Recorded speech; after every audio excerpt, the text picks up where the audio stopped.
খিলঞ্জীয়াৰ ভূমিত উপস্থিত হৈ খিলঞ্জীয়াক খেদাৰ হুংকাৰ দিয়া ৰফিকুল ইছলামৰ পক্ষত যুক্তি প্ৰদৰ্শন বেৰিষ্টাৰ হাফিজ ইলিয়াছ আনছাৰীৰ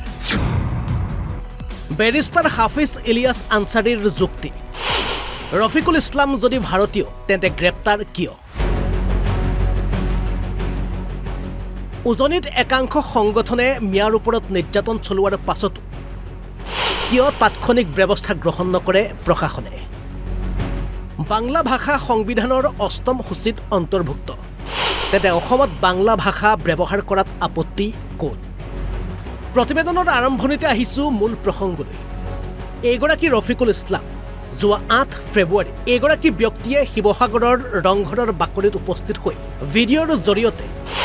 উজনিৰ খিলঞ্জীয়াক দিছিল ভাবুকি আৰু গোপনে শিৱসাগৰত উপস্থিত হৈ খিলঞ্জীয়া দল সংগঠনক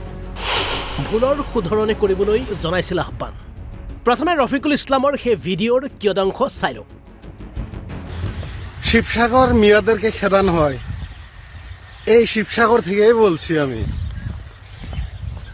যে ভাই যারা মিয়াদেরকে উপরে অত্যাচার করো এই দুনিয়াটা তোমরা সৃষ্টি করো নেই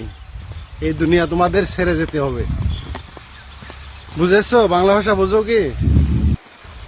তোমালোকৰ ৰংঘৰৰ পৰা কৈছো ঐতিহাসিক ৰংঘৰ ইয়াৰ পৰা তোমালোকে এটা কথা জানি লোৱা এই পৃথিৱী কাৰো বাবে চিৰস্থায়ী নহয় ইয়াৰ যিজন ৰজা আছিল তেখেত কিন্তু আজি নাই তোমালোকে এৰি যাব লাগিব গতিকে সাধাৰণ নিৰীহ যিবিলাক মানুহ আছে যিবিলাক কৰ্মজীৱী শ্ৰমদান কৰি নিজৰ পৰিয়াল পোহপাল কৰে তেওঁলোকৰ ওপৰত অত্যাচাৰ নকৰিবা তোমালোকৰ প্ৰতি এইটোৱে আহ্বান জনাইছোঁ কোনেও চিৰদিন নাথাকে এই পৃথিৱীত এই ৰংঘৰৰ মালিক যিজন ৰজা আছিল তেখেত কিন্তু আজি নাই তোমালোকে নাথাকা কিন্তু তোমালোকৰ কীৰ্তি কাৰ্য ঐতিহ্য তোমালোকে ভাল কৰিলেও থাকিব বেয়া কৰিলেও থাকিব গতিকে এতিয়া সংশোধন হৈ লোৱা ভুলৰ শুধৰণি আছে ৰফিকুল ইছলামৰ এই ভিডিঅ'ৰ পাছতে উজনিত আকৌ গৰজি উঠিছিল দল সংগঠন শীঘ্ৰে ৰফিকুল ইছলামক গ্ৰেপ্তাৰৰ দাবী উঠিছিল সমগ্ৰ উজনিত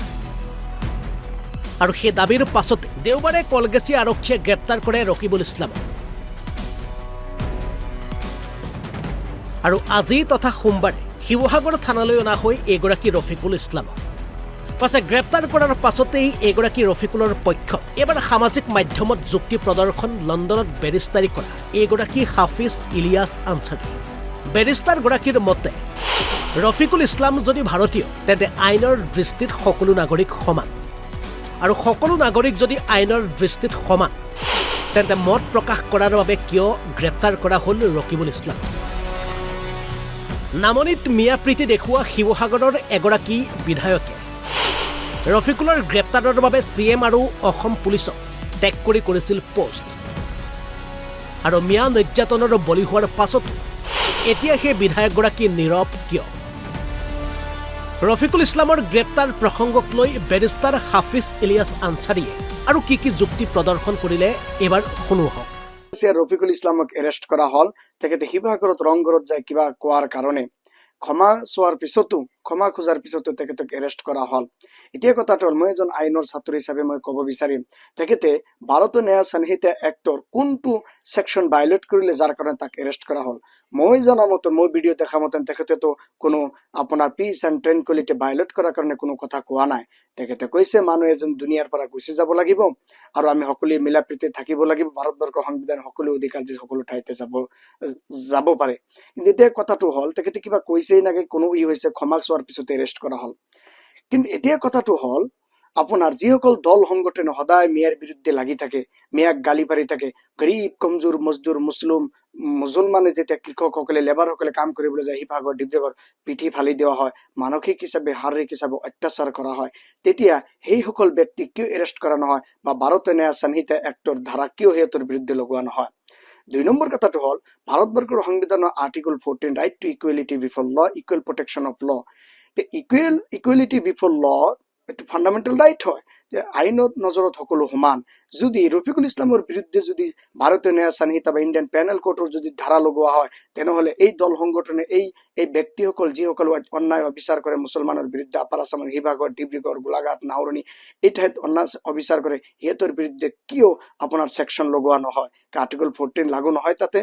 2 নম্বৰ কথাটো হ'ল এইটো কমপ্লিটলি বায়াস। 3 নম্বৰ হ'ল ভাৰতৰ সংবিধানৰ 8 শ্বেডিউলতো আপোনাৰ 22 লেংগুৱেজ দিছে, অফিচিয়েল লেংগুৱেজ। প্ৰথম আহে অসমীয়া, তাৰপিছত আহে বঙালীকা। বঙালী ভাষা আপুনি ভাৰতৰ সংবিধানত নাই। বঙালী ভাষা বৰাকবেলিতো চলে, ত্ৰিপুৰাতো চলে, ৱেষ্ট বেংগলতো চলে। বঙালী ভাষা যদি সংবিধানে যদি ইজাজত দিছে ক'বলৈ,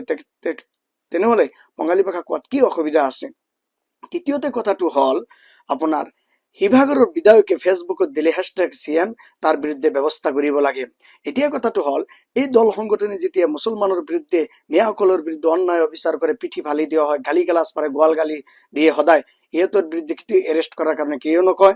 এতিয়া এইজন ব্যক্তিয়ে ধুবুৰী, গোৱালপাৰা, বৰপেটা, বঙাইগাঁৱত আহি লেকচাৰ মাৰি থাকে মিয়াৰ সন্মুখত আহি। সেয়েহে মই ক'ব বিচাৰিম মুছলমান এতিয়া সজাগ হ'ব লাগিব। তুমি আৰু আমি যদি সজাগ নহওঁ, এনেই আপোনাৰ লুডু খেলাৰ ফৰৰ গুটিৰ নিচিনা ইউজ কৰি থাকিব, বলৰ নিচিনা। সেয়েহে আমি সজাগ সচেতন হ'ব লাগিব। মুছলমানৰ বিৰুদ্ধে কিবা হ'লে একো নকয়, কিন্তু মুছলমানে কিবা ক'লেই, আইন ভংগ নকৰাকৈ যদি কিবা কয় তাক এৰেষ্ট কৰিব লাগে। সেয়েহে আমি ৰাজনৈতিক হিচাপে পৰিপক্ক হ'ব লাগিব। প্ৰায় 80 বছৰ হৈ গৈছে, নিজৰ ভৰিত নিজে থিয় হ'ব লাগিব। বেলেগৰ পৰা আশা কৰি থাকিলে লাভ নাই।